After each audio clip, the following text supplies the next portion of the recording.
కథాకమలం కథల వెల్లువ ఆలకించి ఆలోచించి ఆచరిద్దాం. 27th June సాటర్డే ఏ ప్రైమ్ హాలిడే కదా. అవును, స్కూల్స్కి మాత్రం హాలిడే లేదు, హాఫ్ డేనో ఫుల్ డేనో వెళ్దాం మర్రా. స్కూల్కి వెళ్తేనే బాగుంటుంది కదా. The day is considered to be అందరికీ yummy yummy. It's international pineapple day అంటారా. పైనాపిల్ మీ అందరికీ ఇష్టమేనా? కోసేటప్పుడు కొంచెము గుచ్చుకుంటా కొంచెం కాదు, బాగానే గుచ్చుకుంటుంది. తినేటప్పుడు కూడా అది రకంగా ఉంటుంది, కానీ అది పల్ప్ చేసి దాన్ని ఐస్ క్రీమ్ కానీ లేకపోతే దాని మీద పెప్పర్ అండ్ సాల్ట్ వేసి స్లైసెస్ తింటుంటే చాలా బాగుంటుంది.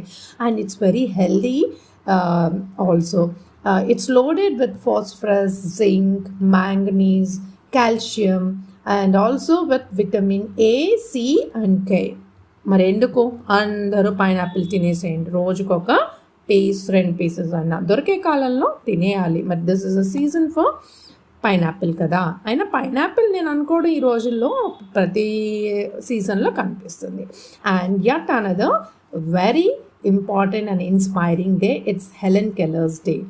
హెలెన్ కెల్లర్ అనే lady, she was born in 1887 in US, united స్టేట్స్లో అలబామా అనే ఊర్లో స్టేట్లో జన్మించారు 1880లో.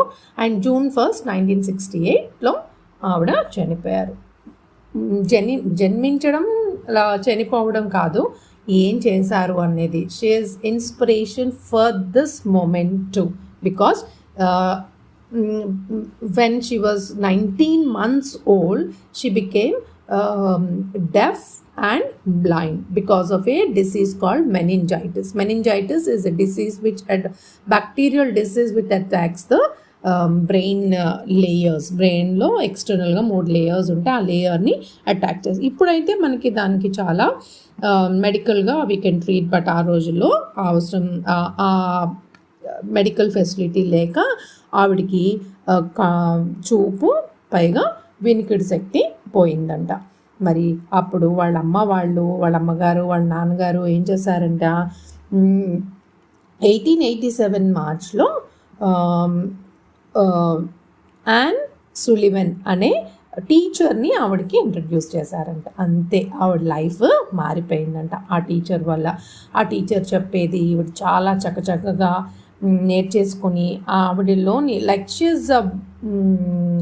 ఏమంటారు, అవతార పురుషులు అంటారు కదా, ఆ టైప్కి చెందినవారు అన్నమాట హెలెన్ కెల్లర్. సో ఆవిడ తర్వాత క్రమేపీ షీ ఈజ్ ద